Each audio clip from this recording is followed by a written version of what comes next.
Hello and welcome to Awaz News. I'm Kubra Ali and I'll be taking you through big news across Canada. He did not deserve this ending. Family of Toronto man who fell to his death following interaction with police seek answers. Ford forced to retract comments of being the most politically corrupt government in history. Warrant issued for suspect in fatal shooting at North York Sports Complex. Ontario adds 121 deaths to its COVID-19 tally as one epidemiologist warns of tough winter ahead. One person critically injured in Whitby motel stabbing, male in custody. One person fatally struck by GO train in Markham. Suspect sought after women sexually assaulted at Toronto Metropolitan University. These were the headlines, and now let's jump right into the details. One person has been critically injured after being stabbed at a motel in Whitby on Thursday afternoon. Durham Regional Police said they were called to Motel 6 at 165 Consumers Drive near Brock Street and Highway 401 for stabbing.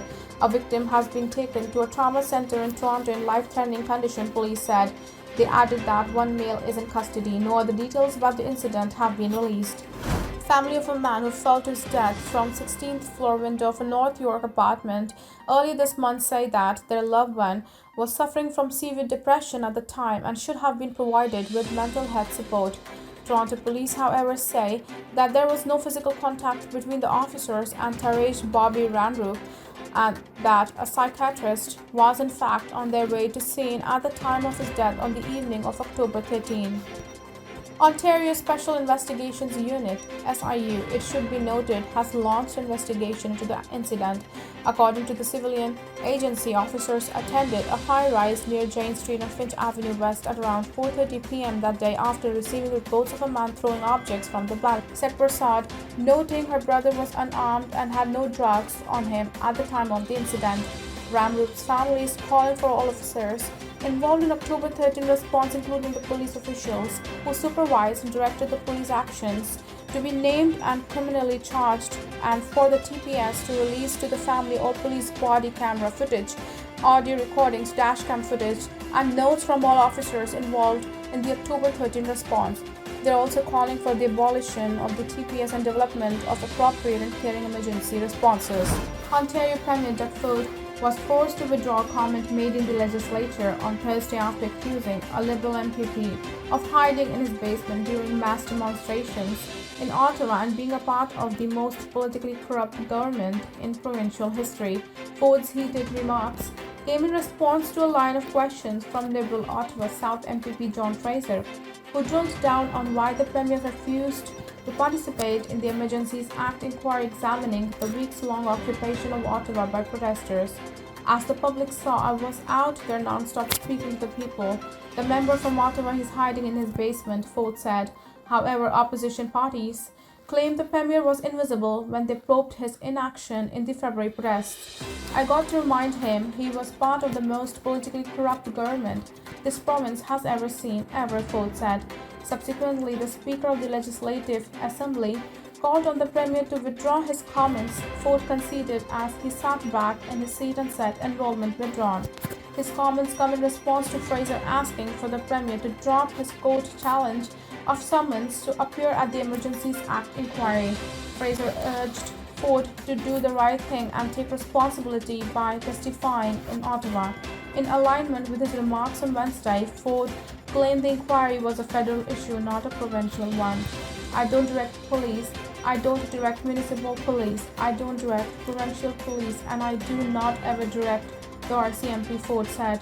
Prime Minister Justin Trudeau testified at the inquiry last week and admitted that different levels of government were not always on the same page when it came to dealing with the mass demonstrations in Ottawa.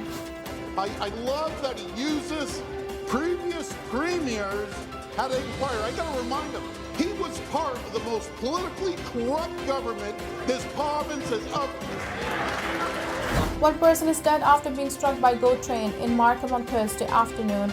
Officials said it happened just before 5 p.m. near Markham GO station. No other details about the incident have been released. GO Transit says northbound trains on the Stouffville line will travel as far as Unionville station while the investigation is being done. Shuttle buses are available to bring passengers north to Centennial, Markham, Mount Joy, Stouffville, and Old Elm GO stations. York Regional Police have also closed the roads near Markham GO station due to the investigation.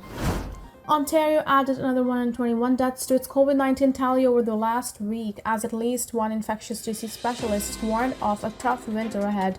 It is the highest number of deaths reported over a one-week period since the spring and comes on the heels of Ministry of Health adding 109 fatalities to its COVID-19 death toll last week.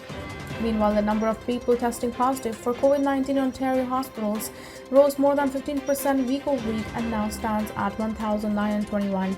That is the highest that number has been since early February. We know we are in a tough winter. We know that. We have been talking about this for weeks and weeks, and of course, we will still see a lot of pressure on the healthcare system. We have these viral illnesses. COVID, flu will start to become increasingly common, and other viruses like RSV will make things challenging.